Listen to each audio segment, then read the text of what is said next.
What does the kingdom of God look like in the world today? Well, yan ang makikita mo sa mundo. Mabuti, masama. Tabi-tabi. Kapareho lang. In your own life, in your own family. Meron kaming tinatawag sa family namin, the good apple and the rotten apples. Parehong apelyido namin. Magpipinsan kami, magkakapatid kami, pero meron talagang rotten apples in the family. So anong gagawin natin? Anong sasabi ng lolo natin? Patayin lahat yung masamang Peñalosa. Hindi. You cannot help it. There are bad members of the family also. And there are good ones.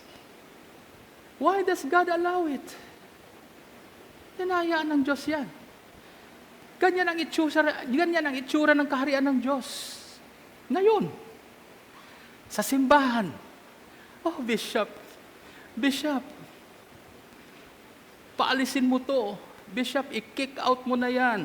Bishop, i-kick out mo tong member na to. Bishop, maraming kabalaskugan yan. Bishop, masamang tao yan. Ba't nandito sa simbahan natin? You'll start pulling out people.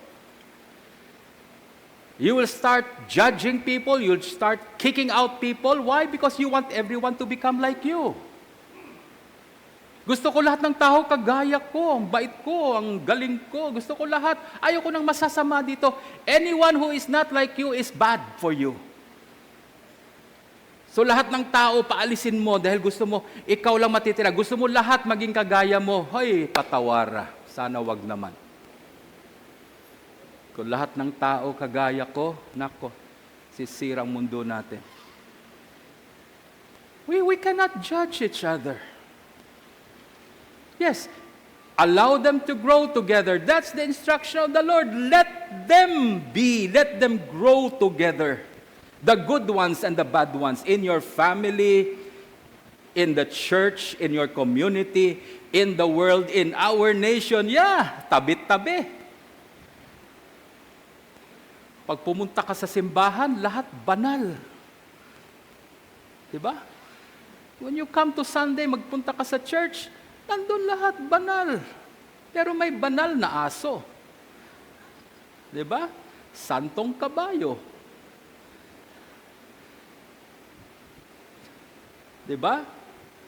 Sabi nga ng isang kaibigan ko, sabi niya, nagsisimba ako, katabi ko yung kontraktor. Sa kaliwa ko, nandito yung congressman. Sabi ko, sinong masama? Sabi niya, yung mga tabi ko. Sabi ko, ikaw ang masama.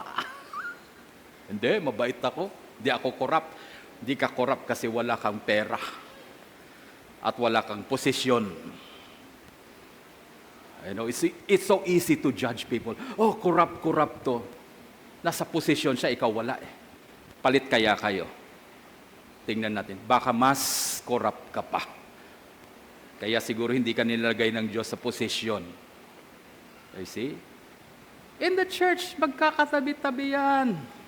Don't pull out the weeds and separate it. Too early to do that. Sabi ni Lord, hayain mo silang mag-grow.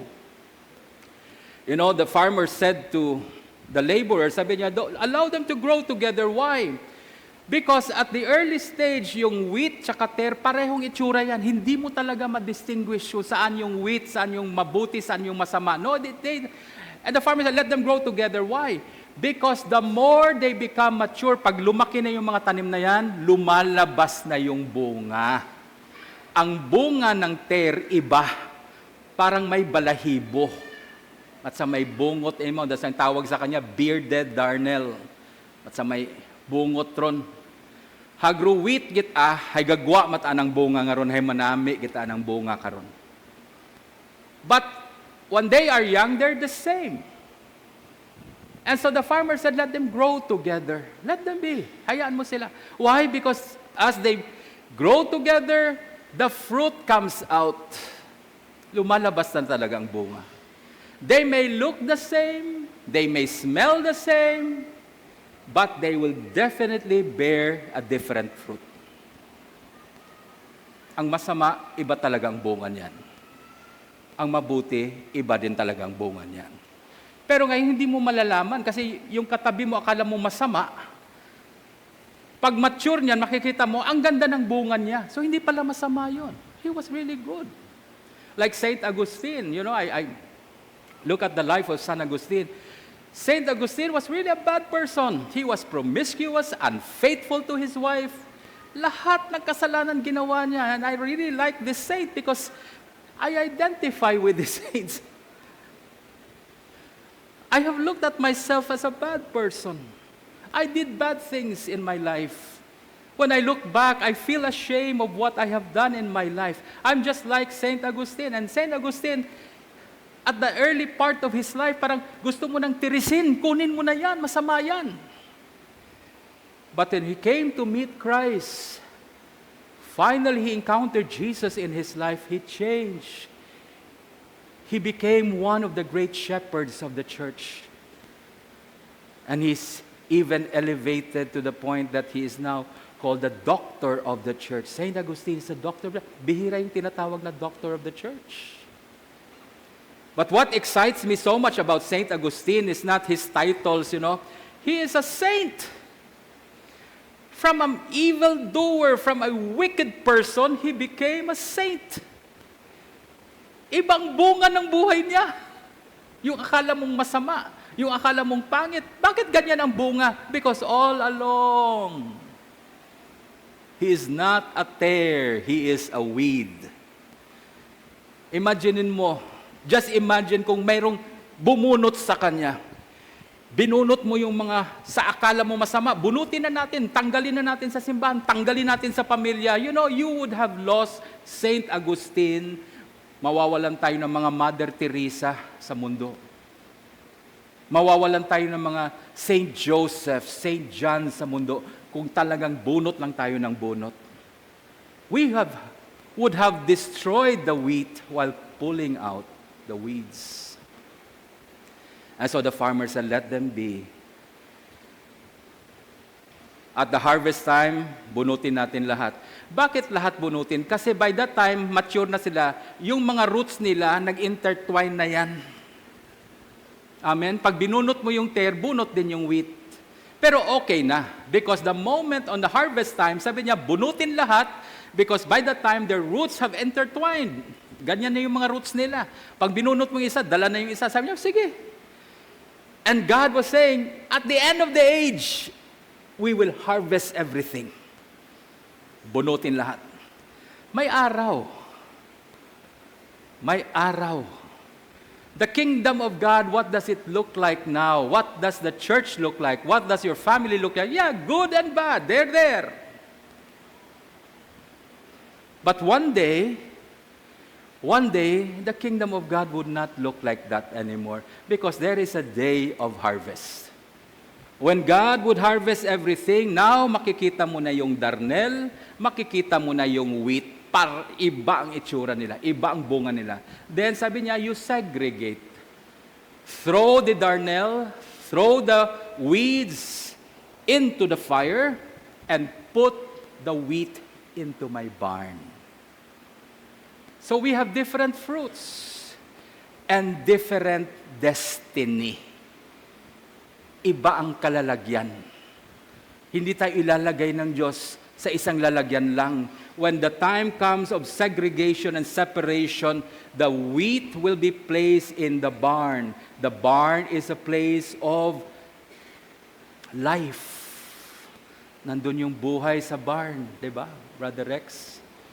Ay ingat na ingat tayo sa linalagyan ng mga palay, di ba? Saan ang buhay? Pero yung mga damo, the weeds, the tares, where will it? It's good for nothing. It's just for fire. It will be thrown into fire. Different destiny. They started out looking the same, that as they grow, they begin to change. And they were intertwined, and so they were pulled out together, then they were segregated. So anong message nito sa gospel natin? What is Jesus trying to say to us?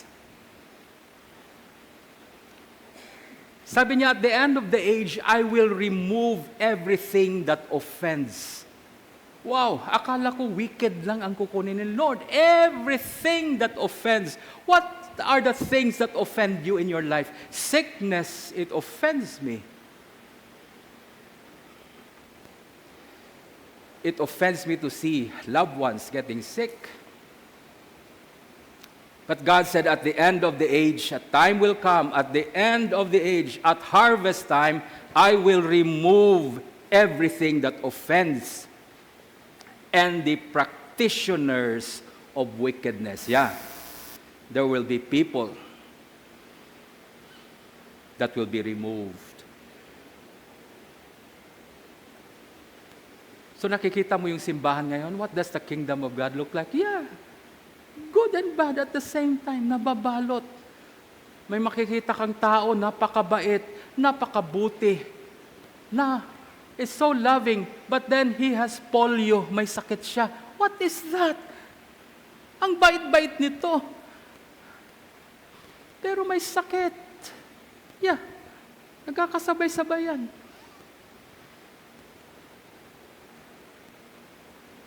Faithful naman ako kay Lord. Binigay ko na ang buhay ko kay Lord. Bakit nangyayari ito sa akin? You know, all these things. Why is that? Well, there will be a day of God removing those things. But as of the moment, learn to live with that. Trusting that God's intention for life, for your life, is always good. Amen? He does not do anything to pull you down. But why does God allow them? Yan ang tanong. Bakit hinahayaan ng Diyos? Diba? Ako nagkasakit. Bait naman ako, Lord. Marami pa nga mas masama sa akin, diba? Ba't ako? Ba't ako nagkasakit? Why is that? Saint Paul, aside from Jesus, Saint Paul is the man to look up to. He really followed Jesus in his life. But ang bait niya, ang galing niya, he was preaching the gospel, he was so selfless in sharing the gospel. Pero ito, sabi niya, I have a thorn in my flesh. And I pleaded with God, pumunta ako sa Diyos, sabi niya, Lord, kunin mo tong thorn in the flesh. Why do I have a thorn in the flesh? And sabi niya, I pleaded with God 3 times. It means that he kept on pleading God. Yung 3 times na yun, hindi yan literal na 3 beses lang. Meron ka bang bagay sa buhay mo na hinihingi mo sa Diyos kunin sa'yo at hindi nakukuha? Bakit? Only if God can remove this. Remove that. You know, Paul was saying, Lord, I'm going to serve you. You know my commitment. You know my faith. You know everything that I have. But I have this thorn in my flesh. Can you remove this from me? And you know what God said to him? My grace is sufficient for you. I don't need to remove that. And my power is made perfect in your weakness.